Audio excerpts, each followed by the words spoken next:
Good afternoon. Welcome to good health. కిడ్నీలో రాళ్ల సమస్యలతో బాధపడుతున్నారా? కిడ్నీలో రాళ్ళు రావడానికి కారణాలేంటి, వీటిని ఎలా గుర్తించాలి, అలాగే హోమియోపతిలో వీటికి ఎటువంటి చికిత్స అందుబాటులో ఉందో తెలియజేయడానికి మనతో పాటు స్టార్ హోమియోపతి నుండి డాక్టర్ కృష్ణమూర్తి గారు ఉన్నారు. వారిని అడిగి మరిన్ని విషయాలు తెలుసుకుందాం. హలో అండి, గుడ్ ఆఫ్టర్నూన్. హలో.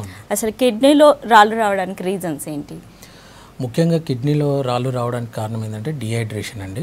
సో ప్రాపర్గా బాడీలో మనకి వాటర్ కంటెంట్ తగ్గిపోయినప్పుడు సో యూరిన్ కాన్సన్ట్రేటెడ్గా రావడం జరుగుతుంది. సో యూరిన్ ఒక్కసారి కాన్సన్ట్రేటెడ్గా అయినప్పుడు, చిక్కబడినప్పుడు దాంట్లో ఉన్న మినరల్స్ అన్నీ కూడా క్రిస్టల్గా ఫామ్ అయ్యి అది కిడ్నీ స్టోన్స్కి దారితీస్తుంది. అలాగే వాటర్ తక్కువగా తీసుకునే వారి లోపల కూడా ఈ కిడ్నీ స్టోన్స్ వచ్చే అవకాశం ఉంటుంది. అలాగే ఎవరైతే సివియర్గా ఎక్సర్సైజ్ చేస్తుంటారో, ఎక్కువగా స్వెట్ అనేది ఎక్కువ ఫార్మేషన్ అవుతుందో, అలాగే ఎండాకాలంలో కూడా ఎక్కువ స్వెట్ రావడం మూలన ఈ యొక్క యూరిన్ అవుట్పుట్ తగ్గి అది యూరిన్ కూడా చిక్కగా రావడంతో సో దాంట్లో కూడా కిడ్నీ స్టోన్స్ అయ్యే అవకాశం ఉంటుంది. అలాగే డైట్ లోపల ఎవరైతే కాల్షియం ఇంటేక్ ఉన్న ఎక్కువ పదార్థాలు అంటే లీఫీ వెజిటేబుల్స్ కానివ్వండి, స్పినాచ్ కానివ్వండి, పీనట్స్ కానివ్వండి, అధికంగా కెఫీన్ అంటే కాఫీ, టీ ఎవరైతే తీసుకుంటుంటారో, లేదా అలాగే కూల్ డ్రింక్స్ ఎవరైతే ఎక్కువ తీసుకుంటారో, చాక్లెట్స్ ఎక్కువగా తీసుకుంటారో, సో దీంతో కూడా ఈ యొక్క కిడ్నీ స్టోన్స్ వచ్చే అవకాశం ఉంటుంది. అలాగే కొన్ని రకాల జబ్బులతో బాధపడేవారు, ఎస్పెషల్లీగా హైపర్ టెన్షన్, డయాబెటీస్, అలాగే గౌట్ డిసీజ్తోని అంటే గౌటీ ఆర్థరైటిస్ అంటే మన బాడీలో యూరిక్ యాసిడ్ క్రిస్టల్స్ ఫార్మేషన్ ఎక్కువగా అవుతుండడం, యూరిక్ యాసిడ్ అనేది ఎక్కువగా బ్లడ్లో రావడంతో కూడా ఈ యూరిక్ యాసిడ్ స్టోన్స్ కూడా ఫార్మేషన్ అవుతుంది. అలాగే కొన్ని రకాల మందులు వాడేవారి లోపల ఎస్పెషల్గా యాంటాసిడ్స్ కానివ్వండి, అలాగే డయూరిటిక్స్ అంటే మన మూత్రం ఎక్కువగా రావడానికి వాడే మందుల మూలాన కానివ్వండి, అలాగే హెచ్ఐవిని ట్రీట్ చేసే రిట్రోవైరల్ డ్రగ్స్లో కానివ్వండి, సో అలాగే కొన్ని రకాల హైపర్ టెన్సివ్ ట్యాబ్లెట్స్ మూలాన కానివ్వండి, సో ఈ కిడ్నీ స్టోన్స్ వచ్చే అవకాశం ఉంటుందండి. ఓకే, అంటే ఎక్కువగా ఎవరికి వస్తుంది ఈ ప్రాబ్లం? పెద్దవాళ్ళలో మాత్రమే వస్తుందా, పిల్లల్లో కూడా కనిపిస్తుందా? సాధారణంగా ఈ కిడ్నీ స్టోన్స్ అనేది 20 నుంచి 45-50 ఏజ్ మధ్య వారి లోపల ఎక్కువగా కిడ్నీ స్టోన్స్ వచ్చే అవకాశం ఉంటుంది. అలాగే ఇంతకన్నా తక్కువ వాళ్ళు అంటే లైక్ 10 ఇయర్స్ కానివ్వండి, 15 ఇయర్స్ బిలో కానివ్వండి, సో కిడ్నీ స్టోన్స్ వచ్చే అవకాశం చాలా తక్కువ ఉంటుంది. అలాగే పిల్లలలో, చిన్నపిల్లలలో కిడ్నీ స్టోన్స్ వచ్చే అవకాశం చాలా తక్కువ అండి. So middle age group 20 years నుంచి 45 ఇయర్స్ ఏజ్ గ్రూప్ మధ్యలో ఎక్కువగా కిడ్నీ స్టోన్స్ వచ్చే అవకాశం ఉంటుంది. ఎలా తెలుస్తుంది కిడ్నీలో రాళ్ళు ఉన్నాయని? సిమ్టమ్స్ వైజ్గా ఎలా తెలుస్తుంది? ఎలాంటి సిమ్టమ్స్ కనిపిస్తాయి? సాధారణంగా ఎవరైతే కిడ్నీ స్టోన్స్తో బాధపడుతున్నారో ఆ కిడ్నీ స్టోన్ ఎక్కడ ఉన్న దాని ప్రాంతం బట్టి ఆ యొక్క పెయిన్ సిమ్టమ్స్ అనేవి ఆధారపడి ఉంటుంది. ఫర్ ఎగ్జాంపుల్ కిడ్నీ స్టోన్ కనుక కిడ్నీలో ఉన్నాయంటే పెల్విస్లో ఉంటే కనుక బ్యాక్ ఏక్ రావడము, డల్ ఏకింగ్ పెయిన్ రావడము, అది అప్పుడప్పుడు గ్రాయిన్ అంటే గ్రాయిన్ వరకు కూడా పెయిన్ రావడం అనేది డల్ ఏకింగ్ పెయిన్ ఉంటుంది. చాలా వరకు ఇది బ్యాక్ పెయిన్ కింద అందరూ అనుకొని ఏదైనా పెయిన్ కిల్లర్స్ వాడుతూ ఉంటారు. బట్ ఆన్ అండ్ ఆఫ్ ఇలా పెయిన్ రికరెన్స్ అవుతూ ఉంటుంది. అలాగే ఆ యొక్క సైజ్ ఆఫ్ ద స్టోన్ పెరిగినప్పుడు ఇంకా హెవీగా పెయిన్ రావడం మొదలవుతుంది. అలాగే అదే కనుక స్టోన్ కనుక యురేటర్లో ఉన్నట్లయితే కనుక ఈ యొక్క సివియర్ పెయిన్ ఉంటుంది, లోయర్ అబ్డమెన్ పెయిన్ ఉంటుంది, అది థై రీజియన్ వరకు అలాగే జెనైటల్ రీజియన్ వరకు కూడా నొప్పి పాకుతూ ఉంటుంది. అలాగే యూరిన్ మంటగా రావడము, సమ్టైమ్స్ యూరిన్లో బ్లడ్ రావడము, అలాగే యూరిన్ అంటే ఇంటరప్టెడ్ ఫ్లో రావడము, సో ఇవన్నీ కూడా ఈ సిమ్టమ్స్ ఉంటున్నాయి. ఎస్పెషల్గా యూరేటర్లో కిడ్నీ అంటే స్టోన్ కనుక ఉన్నట్లయితే, స్టోన్ కనుక యూరేటర్లో ఉన్నట్లయితే కనుక సివియర్ పెయిన్ ఉంటుంది, చాలా సడన్గా వస్తుంది, అక్యూట్గా ఉంటుంది. సో వెంటనే మెడికల్ ఎమర్జెన్సీ కింద సో హాస్పిటల్ వెళ్ళాల్సిన అవసరం ఉంటుంది.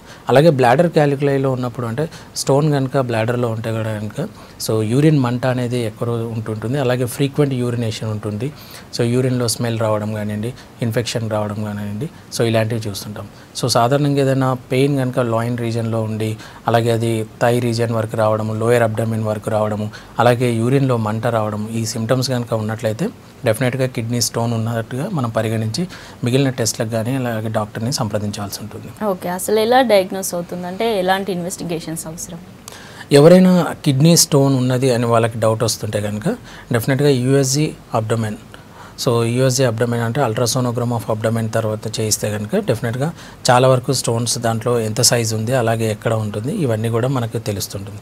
కొన్ని రకాల స్టోన్స్ కొన్నిసార్లు స్కానింగ్లో బయటపడినప్పుడు ఎక్స్రే కేయూబీ చేయించాల్సి ఉంటుంది ఎరెక్ట్ పొజిషన్లో. సో ఈ ఎక్స్రే ద్వారా కొన్ని రకాల స్టోన్స్ ఏవైతే స్కానింగ్లో బయటపడవో అవి ఎక్స్రే ద్వారా తెలుస్తుంటాయి. ఇంకా మైన్యూట్ స్టోన్స్ ఏవైతే ఉంటాయో, అంటే మనకి చాలా వరకు డౌట్ వస్తుంది, బట్ స్కానింగ్లో కానివ్వండి, ఎక్స్రేలో కానీ బయటపడలేదు, బట్ ఇంకా స్టోన్స్ ఉన్నట్టుగా ఉన్నాయి అని అన్నప్పుడు మనం సిటీ అబ్డోమెన్ చేయడం జరుగుతుంది. అలాగే కొన్నిసార్లు ఐవీపీ పరీక్ష కూడా చేయించాల్సి ఉంది. ఇంట్రావెనస్ పైలోగ్రామ్ అనేది మనం ఈ యొక్క వీన్స్ ద్వారా ఒక డై పంపించి సో దాన్ని ఎక్స్రే తీస్తుంటారు. సో చాలా మైన్యూట్ స్టోన్స్, అలాగే శాండ్ లాంటి స్టోన్స్ కనుక ఉన్నట్లయితే కూడా ఈ ఐవీపీ ద్వారా మనం తెలుసుకోవచ్చు. సో యూఎస్జీ అబ్డోమెన్, అలాగే ఎక్స్రే, అలాగే సమ్టైమ్స్ అవసరమైతే సిటీ అబ్డోమెన్, అలాగే ఇంట్రావెనస్ పైలోగ్రామ్, ఈ టెస్ట్ల ద్వారా మనకు మ్యాక్సిమంగా స్టోన్స్ ఉన్నది లేనిది తెలిసిపోతుంది. ఓకే, కాల్ తీసుకుందాం. హలో, నమస్తే మేడం. కుమారస్వామి నా పేరు. కుమారస్వామి గారు చెప్పండి, మీ క్వశ్చన్ అడగండి, డాక్టర్ ఉన్నారు. నాకు లెఫ్ట్ సైడ్ రైట్ సైడ్ 2 సైడ్లు స్టోన్స్ ఉన్నాయండి. ఓకే, ఎన్నాళ్ళ నుంచి అండి? అది ఈ మధ్యలోనే తెలిసిందండి. రైట్ కిడ్నీలో 16/9 ఉంది. ఓకే. లెఫ్ట్ సైడ్ 10/7 ఉంది. ఓకే. ఇది హోమియోకేర్లో ఎన్ని రోజులలో తక్కువ అవుతుంది? దీనికి ఇది వరకు నేను ఇంటర్నేషనల్ లో వాడానండి, మందులు వాడుతున్నానండి. ఓకే. తక్కువ కాదంటే పెద్ద ఈ 16/9 తక్కువ కాదంటున్నారు సార్. ఓకే. సో మీరు చెప్తున్న స్టోన్ సైజ్ అనేది కొంతవరకు ఎక్కువగానే ఉంది, 16 x 15 mm. Right side both left సైడ్లో కూడా కొంత ఎక్కువగానే ఉంది. అయితే అది కిడ్నీలో ఉన్నంత వరకు సో డల్ ఏకింగ్ పెయిన్ అనేది వస్తూ ఉంటుంది. అంటే మనం ఏదైనా ఎగ్జర్షన్ వర్క్ చేసినప్పుడు, ఏదైనా బరువు లేపుతున్నప్పుడు కానీ ఇలాంటివి వచ్చే అవకాశం ఉంటుంది. సాధారణంగా ఇలాంటి స్టోను యూరిన్ ద్వారా పడిపోవడం అనేది చాలా కష్టం అండి. సో ఇది గ్రాడ్యువల్గా మందుల ద్వారా తగ్గించుకుంటూ జరుగుతుంది. అంటే ఫర్ ఎగ్జాంపుల్ మీ యొక్క స్టోన్ సైజ్ 16 mm ఉంటే కనుక అది గ్రాడ్యువల్గా 15 mm, 13 mm, 12 mm, 10 mm అలా గ్రాడ్యువల్గా ఈ మందుల ద్వారా డిసపియర్ అయ్యే అవకాశం ఉంటుంది, అలాగే కరుగుతూ ఉంటుంది. ఎందుకంటే పెల్విస్లో ఉన్న స్టోన్, కిడ్నీలో ఉన్న స్టోను అది ఇరుక్కుపోయి ఉంటుంది కాబట్టి అది దాదాపుగా యూరిన్ ద్వారా రావడం చాలా కష్టం. సో అది మందుల ద్వారా మెల్లిమెల్లిగా కరుగుతూ ఉంటుంది. మీరు హోమియోపతి మందులు వాడుతున్నప్పుడు కూడా ఈ యొక్క డైట్ రెగ్యులేషన్స్ అనేవి కంపల్సరీగా పాటించాలండి. సో ముఖ్యంగా స్పినాచ్ అంటే లీఫీ వెజిటేబుల్స్ కొంత తక్కువ తీసుకోవాలి, అలాగే వాటర్ కంటెంట్ ఎక్కువ తీసుకోవాలి. 5 లీటర్స్ అనేది మనకి ఇప్పుడు రిక్వైర్మెంట్ అండి. అలాగే ఇతర ఏవైనా అలవాట్లు ఉంటే కనుక స్మోకింగ్ కానీ, ఆల్కహాల్ కానివ్వండి, అలాగే మీ యొక్క కూల్ డ్రింక్స్ కానివ్వండి, చాక్లెట్స్ కానీ ఇలాంటి ఏవైనా పదార్థాలు ఉంటే వాటిని చాలా వరకు దూరంగా పెడితే కనుక ఈ కిడ్నీ స్టోన్ అనేది ఫాస్ట్గా డిక్రీజ్ అయ్యే అవకాశం ఉంది. సో మందులు వాడుతున్నా కూడా కొన్నిసార్లు కిడ్నీ స్టోన్ తగ్గట్లేదు అన్నప్పుడు మనం ఇతర పరీక్షలు కూడా చేయించాల్సి ఉంటుంది. ఎస్పెషల్లీ పారాథైరాయిడ్ హార్మోన్ ఏమైనా ఉందా అనేది చెక్ చేయించాలి. ఎప్పుడైతే పారాథైరాయిడ్ హార్మోన్ అనేది ఎక్సెస్గా రిలీజ్ అవుతున్నప్పుడు మన బాడీలో ఉన్న కాల్షియం ఫాస్ఫరేట్ బోన్స్ ద్వారా వెళ్ళిపోతుంటుంది. సో అది వెళ్తూ అది స్టోన్గా ఫామ్ అయ్యే అవకాశం ఉంటుంది. సో అప్పుడు మందులు ఇస్తున్నా కూడా ఈ పారాథైరాయిడ్ హార్మోన్ మూలాన మళ్ళీ స్టోన్స్ వచ్చే అవకాశం ఉంటుంది. సో ఆ పరీక్ష ఒకసారి చేయించి మనం డెఫినెట్గా మందులు ఇస్తే కనుక తప్పకుండా మీ కిడ్నీ స్టోన్ సైజ్ గ్రాడ్యువల్గా తగ్గిపోతూ అది కంప్లీట్గా డిసప్పేర్ అవకాశం ఉంటుంది. మీ రీసెంట్ స్కాన్తో మా హాస్పిటల్లో సంప్రదిస్తే తప్పకుండా మీకు వైద్యాన్ని అందిస్తామండి. ఓకే అండి, నెక్స్ట్ కాల్ తీసుకుందాం. హలో. హలో, విద్యాసాగర్ గారు చెప్పండి, మీ ప్రాబ్లం చెప్పండి. అయితే నాకు రైట్ కిడ్నీలో 12.9 mm ఉందండి. ఓకే. స్టోన్ అది 3.7 ఫ్రమ్ పల్వరీ జంక్షన్ అని ఉంది. దీనికి మందులు వాడుతున్నా అయినా కూడా కొంచెం పెయిన్ వస్తుంది. ఓకే. సో అంటే మీ పెల్వి యూరేటర్ జంక్షన్లో 3.7 mm ఉందండి. సో ఈ స్టోన్ అంటే బిలో 5 mm వరకు స్టోన్స్ కూడా యూరిన్ ద్వారా పడిపోయే అవకాశం ఉంటుంది. కాబట్టి మందుల్ని కంటిన్యూ చేస్తూ వాటర్ ఇంటేక్ కనుక ఎక్కువగా తీసుకున్నట్లయితే కనుక డెఫినెట్గా ఈ బిలో 5 mm స్టోన్స్ చాలా ఫాస్ట్గా పడిపోయే అవకాశం ఉంటుంది. అలాగే టిల్ 10 mm వరకు కూడా మన మందుల ద్వారా ఈ ఏదైతే యూరేటర్లో కనుక ఉన్నట్లయితే ఇతర కాంప్లికేషన్స్ ఏమీ లేకపోతే అంటే హిమెచ్యూరియా అంటే యూరిన్లో బ్లడ్ రావడం కానివ్వండి, యూరిన్లో పస్ రావడం కానివ్వండి, యూరిన్లో అంటే హైడ్రోనెఫ్రోసిస్ యూరేటర్లో ఎక్కడ కూడా యూరిన్ అనేది అబ్స్ట్రక్షన్ కాకపోతే కనుక డెఫినెట్గా బిలో 10 mm వరకు కూడా స్టోన్స్ మందుల ద్వారా ఖచ్చితంగా యూరిన్ ద్వారా పడిపోయే అవకాశం ఉంటుంది. అన్లెస్ ఆ స్టోన్ కనుక కిడ్నీలో ఉంటే కనుక గ్రాడ్యువల్గా కరుగుతూ సో అది మెల్లిమెల్లిగా దాని సైజు తగ్గిపోతూ అలా పడిపోతుంది. సో కంపల్సరీగా మీరు మందులు ఏవైతే వాడుతున్నారో అది వాడండి. ఇందాక చెప్పినట్టుగా డైట్ అనేది చాలా ఇంపార్టెంట్ కిడ్నీ స్టోన్స్ ఉన్న వారి లోపల.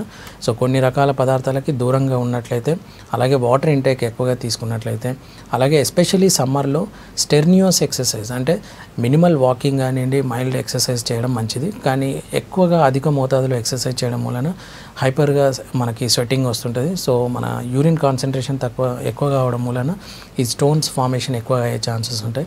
కాబట్టి ఈ సమ్మర్లో ఎక్కువ వాటర్ తీసుకోండి, అలాగే అధికమైన ఎక్సర్సైజెస్ కనుక చేయకండి. అలాగే మీరు సమ్మర్లో వెళ్తున్నప్పుడు అన్ని జాగ్రత్తలు తీసుకోండి. ఎక్కువగా స్వెట్ వస్తున్నప్పుడు మీ ఫ్లూయిడ్ ఇంటేక్ అనేది దానికి తగ్గట్టుగా మీరు లిక్విడ్స్ ఎక్కువగా తీసుకోవడం వలన ఈ స్టోన్స్కి దూరం కావచ్చు. రైట్. అసలు కిడ్నీ ఫంక్షన్లో చేంజెస్ రావడం కానీ, కిడ్నీ ప్రాబ్లమ్స్ రావడం కానీ, ఎక్కువగా ఇలాంటి ప్రాబ్లమ్స్ ఎందుకు వస్తాయి అసలు కిడ్నీ ప్రాబ్లమ్స్? సాధారణంగా అంటే ఈ స్టోన్స్ మూలాన చాలా వరకు స్టోన్స్లో కిడ్నీని డ్యామేజ్ చేసేంత వరకు మాత్రం ఉండవండి. సో ఎప్పుడైతే అన్లెస్ ఆ స్టోన్స్ కనుక మనం నెగ్లెక్ట్ చేస్తే కనుక దాని తర్వాత వచ్చే కాంప్లికేషన్స్ అంటే ఎస్పెషల్గా స్టోన్ ఎప్పుడైతే అబ్స్ట్రక్ట్ అవుతుందో, అదే హైడ్రోనెఫ్రోసిస్కి దారితీస్తుంటుందో, అక్కడ బ్యాక్టీరియల్ ఇన్ఫెక్షన్స్ అధికం అవుతాయో, సో ఆ స్టేజ్లో కూడా నెగ్లెక్ట్ చేయడం వలన సమ్ టైమ్స్ అక్యూట్ రీనల్ ఫెయిల్యూర్కి వెళ్ళే అవకాశం ఉంటుంది. సో ఈ స్టోన్ అబ్స్ట్రక్షన్ ఉన్నప్పుడు ఖచ్చితంగా ఎమర్జెన్సీ కింద మనం డాక్టర్ని సంప్రదించి దానికి తగినంతగా మందులు కానివ్వండి, లేదంటే అది ఎమర్జెన్సీగా సర్జరీ చేయించాల్సి వస్తే కూడా చేయించుకోవడం మంచిది. సో కిడ్నీలో ప్రాబ్లమ్స్ రావడానికి ముఖ్య కారణం ఏంటంటే మనం ఇంటేక్లో సాల్ట్ డైట్ ఎక్కువగా తీసుకోవడం, అలాగే ఆర్టిఫిషియల్ డైట్ ఎక్కువగా తీసుకోవడం, అలాగే షుగర్ కంటెంట్ ఎక్కువగా ఉన్న పదార్థాలు తీసుకోవడం. సో అలాగే కొన్ని రకాల మందులు వాడినప్పుడు దాని యొక్క దుష్పరిణామాల వలన ఎస్పెషల్లీ పెయిన్ కిల్లర్స్, సో అలాగే కొన్ని స్టెరాయిడ్స్ ఇలాంటివి వాడినప్పుడు కిడ్నీ పైన అలాగే కిడ్నీ పనితీరు పైన ఇవి చాలా ఎఫెక్టివ్గా చూపిస్తుంటాయి. సో వీటిని వాడుతున్నప్పుడు తగిన జాగ్రత్తలు తీసుకోవాలి. అలాగే డాక్టర్ల సలహా మేరకు ఎప్పటికప్పుడు కిడ్నీ ఫంక్షన్ అంటే ఎస్పెషల్లీ సీరం క్రియాటినిన్ పరీక్ష చేయిస్తూ ఉండాలి. అంటే ఎవరైతే క్రానిక్గా ఎవరైతే మందులు వాడుతుంటారో, అది డయాబెటీస్ కానివ్వండి, హైపర్ టెన్షన్ కానివ్వండి, అలాగే ఇతర స్టెరాయిడ్స్ డిపెండెన్సీ అంటే ఆర్థరైటిస్లో, అలాగే ఇతర ఆటోఇమ్యూన్ డిజార్డర్స్లో వాళ్ళు మందులు వాడుతున్నప్పుడు ఖచ్చితంగా డాక్టర్ సలహా మేరకు లివర్ ఫంక్షన్ టెస్ట్, అలాగే కిడ్నీ ఫంక్షన్ అంటే సీరం క్రియాటినిన్ ఈ లెవెల్స్ మనం ఎప్పుడు మానిటర్ చేస్తుండాలి. దాని ప్రకారంగా మందులు మారుస్తూ ఉంటారు. సో ఎస్పెషల్గా ఇలాంటి మందులు వాడుతున్నప్పుడు డాక్టర్ సలహా మేరకు వారు ఫ్రీక్వెంట్గా ఇలాంటి టెస్టులు చేస్తూ సలహాలు పాటిస్తే కనుక మనం ఎలాంటి కిడ్నీ జబ్బులకు మనం దూరంగా ఉండొచ్చండి. రైట్ అండి. కాలర్ ఉన్నారు. హలో రాజబాబు గారు, చెప్పండి, మీ క్వశ్చన్ అడగండి. హలో హలో చెప్పండి సార్. నమస్తే సార్. నమస్తే అండి. సార్ మాది కరీంనగర్ డిస్ట్రిక్ట్ మాదేపూర్ అండి. ఓకే. మా అమ్మగారికి మొన్న హన్మకొండలో రోహిణి హాస్పిటల్లో ఆపరేషన్ అయింది సార్. ఓకే. అయితే అది 13 mm రవుతుందండి. ఓకే. అది మళ్ళీ బార్డర్లోకి వచ్చి మూత్రం పైప్లోకి వచ్చి ఆగిందండి. అది చాలా ఇబ్బంది అండి. కాకపోతే మా అమ్మ ఓర్చుకోలేదు. అంటే మళ్ళీ రోహిణి హాస్పిటల్ తీసుకెళ్తే ఆపరేషన్ చేశారండి. ఓకే. 3 times. ఓకే. అది ఎందుకు వస్తున్నాయి సార్? అది ఇవరకు 3 సార్లు వస్తున్నాయి సార్. 3 సార్లు ఆపరేషన్. ఓకే సార్, యూజువల్గా కిడ్నీ స్టోన్స్ ఫార్మేషన్ అవుతున్నప్పుడు కొంతమందిలో అది రీఅకరెన్స్ వచ్చేది అంటే కామన్గా చూస్తుంటామండి. సో ఈ రీఅకరెన్స్ వచ్చినప్పుడు ఇందాక చెప్తున్నట్టుగా మనం పారాథైరాయిడ్ హార్మోన్ అనేది మనం చెక్ చేయించాల్సి ఉంటుంది. సో ఎవరి లోపలైతే ఈ పారాథైరాయిడ్ హార్మోన్ అనేది ఎక్కువగా అధికంగా సెక్రేషన్ అవుతుంటుందో, సో వీరి లోపల ఈ ఫ్రీక్వెంట్గా స్టోన్ ఫార్మేషన్ చూస్తుంటాం. అలాగే వాళ్ళ డైట్ స్టైల్లో కనుక సో వాళ్ళు అధికంగా ఏం తీసుకుంటున్నారు, దాని ద్వారా స్టోన్స్ ఏమైనా వస్తున్నాయి, ఇవి మనం చెక్ చేయించాల్సి ఉంటుంది. సో ఎప్పుడైతే లీఫీ వెజిటేబుల్స్ ఎక్కువగా తీసుకుంటారో, హైపర్గా అంటే లైక్ వైటమిన్ డి ఎక్కువగా తీసుకుంటుంటారు, అలాగే ఇతర మన ఆల్కహాల్ కానివ్వండి, లేకపోతే అలాగే కెఫీన్ అంటే టీ ఎక్కువగా తీసుకుంటారు, అలాగే తను ఏదైనా మందులు వాడుతున్నట్లయితే అంటే ఎస్పెషల్గా ఈ యొక్క బీటా బ్లాకర్స్ కానివ్వండి, హైపర్ టెన్షన్కి సంబంధించినవి కానివ్వండి, అలాగే డయాబెటిక్స్ సంబంధించిన ట్యాబ్లెట్స్ వాడుతున్న వారి లోపల కూడా ఈ ఫ్రీక్వెంట్గా స్టోన్స్ వచ్చే అవకాశం ఉంటుంది. సో మనం ఈ కొన్ని రకాల పరీక్షలు చేయిస్తే కనుక అంటే పారాథైరాయిడ్ హార్మోను, అలాగే వైటమిన్ డి లెవెల్స్, సో ఇవన్నీ పరీక్షలు చేయిస్తే కనుక సో మనకు తన లోపల ఎందుకు కిడ్నీ అంటే స్టోన్స్ వస్తున్నాయి అనేది మనం గమనించవచ్చండి. సో హోమియోపతిలో ఇలాంటి రీఅకరెన్సెస్ అంటే స్టోన్స్ ఎప్పుడైతే వస్తుంటాయో డెఫినెట్గా హోమియోపతి ద్వారా మనం ఇలాంటివి ప్రివెంట్ చేయొచ్చండి. తనకున్న ఈ కండిషన్ అంటే ఈ టెండెన్సీని అంటే స్టోన్స్ రీకరెంట్గా ఫామ్ అయ్యే టెండెన్సీని మనం హోమియోపతి ద్వారా తగ్గించవచ్చు. అలాగే ఏమైనా మైన్యూట్ స్టోన్స్ ఉంటే కూడా ప్రస్తుతం ఆపరేషన్ తర్వాత కొన్ని మైన్యూట్ స్టోన్స్ అలా ఉన్నట్లయితే మిగిలిపోయిన ఉన్నట్లయితే, అలాగే ఈ మధ్య కాలంలో మళ్ళీ ఏమైనా ఫామ్ అయితే కూడా మనం హోమియోపతి మందుల ద్వారా దాన్ని తగ్గించవచ్చు. అలాగే ఇన్ ఫ్యూచర్ మీ అమ్మగారికి ఈ యొక్క రికరెన్స్ స్టోన్స్ వచ్చేదాన్ని కూడా మనం హోమియోపతి ద్వారా మనం కంప్లీట్గా నివారించవచ్చండి. ఓకే. అసలు కిడ్నీ స్టోన్స్ వల్ల వచ్చే కాంప్లికేషన్స్ ఏంటి, ఎలాంటి హెల్త్ ఇష్యూస్ వస్తాయి? సాధారణంగా అంటే కిడ్నీ స్టోన్స్ ఇందాక చెప్తున్నట్టుగా మరీ అంత భయపడి అది అత్యధికంగా ప్రమాదకరంగా ఏం రాకపోవచ్చు కానివ్వండి, కానీ కొంతమందిలో ఈ యొక్క స్టోన్స్ కనుక అబ్స్ట్రక్షన్ అవుతాయి, అంటే యూరేటర్లో అబ్స్ట్రక్షన్ అవుతుంటే కనుక యూరిన్ అక్కడే నిలిచిపోయి హైడ్రోనెఫ్రోసిస్కి దారి తీయవచ్చు. ఈ హైడ్రోనెఫ్రోసిస్లో బ్యాక్టీరియల్ ఇన్ఫెక్షన్స్తోని ఈ యొక్క స్టోన్స్ ఇంకా అధికమయ్యే అవకాశం ఉంటుంది. ఎస్పెషల్గా స్ట్రోవైట్ స్టోన్స్ అంటారు. సో ఈ యొక్క బ్యాక్టీరియా ఇన్ఫెక్షన్తో అక్కడ అమోనియా, మెగ్నీషియం అనేటివి ఎక్కువ రిలీజ్ అవ్వడము, దాంతో మళ్ళీ ఆ యొక్క స్టోన్స్ ఇంకా అధికమయ్యే అవకాశం ఉంటుంది. సో ఎప్పుడైతే హైడ్రోనెఫ్రోసిస్కి దారితీస్తుందో, అది ఇన్ఫెక్షన్కి దారితీస్తుందో, సమ్టైమ్స్ ఈ కిడ్నీ యొక్క ఫంక్షన్ బాగా తగ్గిపోయి అక్యూట్ రీనల్ ఫెయిల్యూర్కి దారితీసే అవకాశం ఉంటుంది. అలాగే ఎవరి లోపలైతే కిడ్నీలో ఉండే రాయి గ్రాడ్యువల్గా సైజ్ ఎప్పుడైతే పెరుగుతుంటుందో, సో వీరి లోపల ఏంటంటే ఫ్రీక్వెంట్గా బ్యాక్ పెయిన్ రావడము, అది అధికమైపోవడం, అలాగే సమ్టైమ్స్ ఈ స్టోన్ అనే సైజ్ ఎక్కువగా ఉన్నప్పుడు కూడా ఈ యొక్క కిడ్నీ యొక్క కణజాలం అనేది దెబ్బతిని అప్పుడు కూడా రీనల్ ఫెయిల్యూర్కి దారితీసే అవకాశం ఉంటుంది. సో ఎప్పుడైతే స్టోన్స్ ఫామ్ అవుతుంటాయో, అలాగే స్టోన్స్ ఉన్నాయని వాళ్ళకి డౌట్ వస్తుందో, సో ఒకసారి ఇందాక చెప్పిన టెస్టులు కొన్ని చేయించి డాక్టర్ని సంప్రదిస్తే కనుక ఇలాంటి మున్ముందు వచ్చే కాంప్లికేషన్స్ మనం నివారించవచ్చండి. ఓకే అండి, కాలర్ ఉన్నారు. Hello hello madam. శైలజ గారు చెప్పండి, మీ క్వశ్చన్ అడగండి.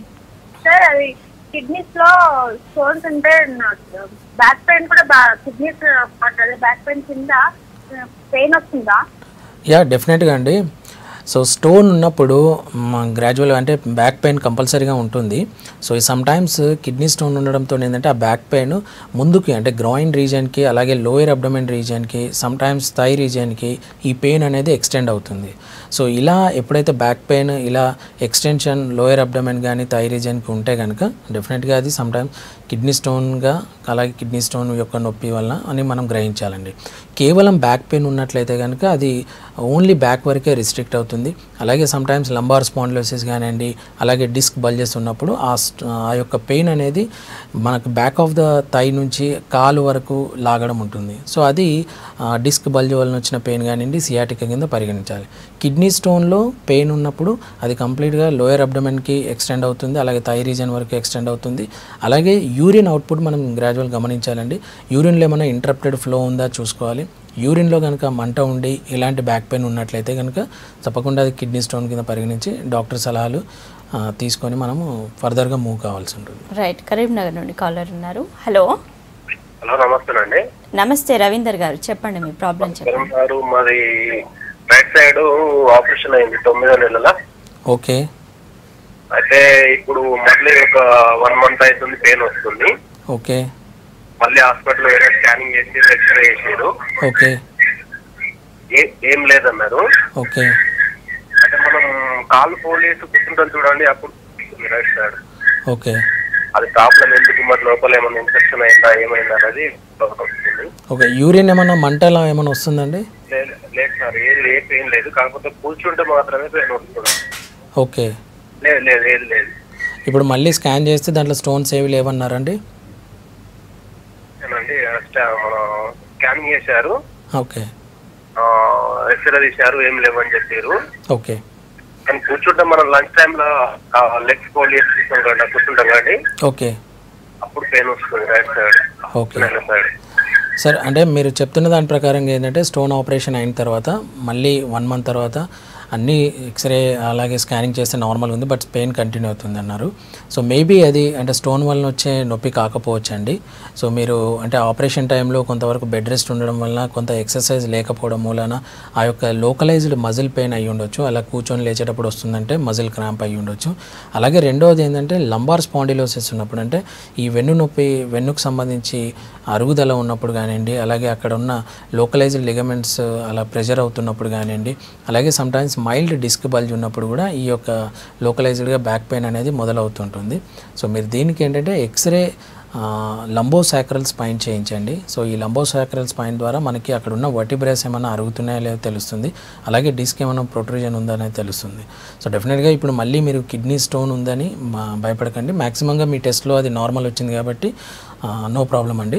ఇలాగే కంటిన్యూ అవుతూ అంటే ఇందాక చెప్పినట్టుగా ఈవెన్ బ్యాక్లో కూడా ఎలాంటి సమస్య లేదు, బట్ పెయిన్ కంటిన్యూ అవుతుందంటే కనుక ఎక్కడైనా మైన్యూట్ స్టోన్స్ ఉన్నాయని మనం గ్రహించాల్సి ఉంటుంది. సో దానికి ఐవీపీ అనే పరీక్ష చేయించాల్సి ఉంటుంది, ఇంట్రావీనస్ పైలోగ్రామ్. సో అందులో కంప్లీట్గా మనకు తెలుస్తుంది. సో మీరు 2 months వరకు అంటే ఎలాంటి భయపడాల్సిన అవసరం లేదండి. సో వాటర్ ఎక్కువగా తీసుకోండి, ఏమైనా చిన్న చిన్న స్టోన్స్ ఉంటే కూడా పడిపోతాయి. సో వాటర్ ఇంటేక్ ఎక్కువ తీసుకోండి. అలాగే ఎండాకాలం కాబట్టి చెమట ఎక్కువగా రావడం మంచిది కాదు కాబట్టి తక్కువ అంటే కూల్గా ఉండే ప్లేసెస్లో ఉండండి. వాటర్ ఎక్కువ తీసుకొని ఇందాక చెప్తున్నట్టుగా కొన్ని రకాల పదార్థాలు ఎస్పెషల్లీ లీఫీ వెజిటేబుల్స్ అలాగే కెఫెయిన్ అలాగే చాక్లెట్స్ ఇలాంటి వాటికి దూరంగా ఉంటే కనుక ఈ స్టోన్ రియాకరెన్సెస్ అది ఉండదండి. రైట్ అండి, నెక్స్ట్ కాల్ తీసుకుందాం. హలో హలో రామారావు గారు చెప్పండి మీ ప్రాబ్లం. నమస్తే సార్. నమస్తే అండి. సార్ నాకు కిడ్నీలో స్టోన్స్ ఉన్నాయని ఇరిత్రా అనాటమీ చేశారు సార్. ఓకే. అయితే వాళ్ళు చేసినప్పుడు స్టోన్స్ అయిన తర్వాత మందులు వాడినప్పుడు యూరిన్ లో పట్టినప్పుడు 2-3 రాళ్ళు వచ్చినాయి. ఓకే.